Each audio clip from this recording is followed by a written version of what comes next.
قدور وليد عقل ومثال، عملهم الكل، قرا نجح وتخرج، لوج على خدمة في تونس آمن نافع ربي. ياخي مشي الأول أجانس عرضته وصب توسي باش يطلع البر. من نهارتها قدور يحلم بالثلج، أما بعد مدايدة وفي كل شيء وقت اكتشف سي قدور اللي الأجانس ما عادش يهزوا التليفون، وكي مشيلهم سكوا قالولو ما عطيتنا شيء. وقتها فهم اللي تكعبرت له وقلبوه في فلوسه. شنو اللي يلزم يصير باش ما تكونش كيف قدور؟ اولا لازم تثبت على الانترنت في اصل وفصل الاجانس ولا الجهه اللي باش تتعامل معاه. ما لازمش زيدا نعملوا بلونجون على اول انونس مكتوب فيه باش نهزوك للخارج في 5 ايام. لهنا يلزم شويه لوجيك باش نجموا نفهموا اللي الحكايه مش صحيحه. فما زيدا وقت تبدا قاعد في امان الله يجيك ميل من عند شكون يعرض عليك في خدماته ويقولك باش نخرجك البر. تمشيش تقول سلكتها ولا انتليجنس ارتيفيسيال اللي يسمع فيها نفعني مره في حياتي. رد بالك جماعه هذم في اغلب الاحيان يطلعوا سمساره يحبوا على فلوسك،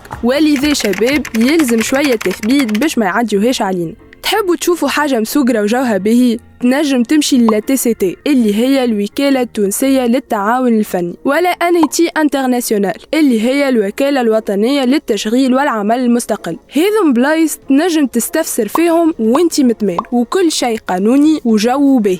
فما زيادة قائمة متاع وكالات خاصة متاع توظيف بالخارج ومرخصين من عند الدولة ووزارة التشغيل، وكله بلوشي على خاطر المعايير الدولية تلزم العبد اللي باش يخدم، يعني المشغل انه هو يخلص التكاليف الكل كيف يبدا باش يدخلك تخدم. اما فما وكالات مش مريقلين وخلينا نقولوا متحايلين وما عندهمش ترخيص من الدولة ويطلبوا عليك فلوس. رد بالك منهم، اللي في عينك حلاه مش كان بالفلوس جاء. وما فيها بيس بعد هذا الكل انه تكمل تسأل محامي ولا تبربش على الانترنت باش تعرف قانون الشغل متاع البلاد اللي تحب تمشي له. وهكاكا تنجم تكون عندك فكرة على تفاصيل متاع أي كونترات ويجي قدامك وتنظم أمورك. توا بعد ما وليت سنقور وتفهملها في الفازات هذم الكل، تذكر اللي باش تخرج يلزم يكون عندك مينيموم متاع لغة ولا شهادة في صنعة ولا حاجة أخرى، وهكا تكون ضمنت خرجتك. يا غربة يا مكلفة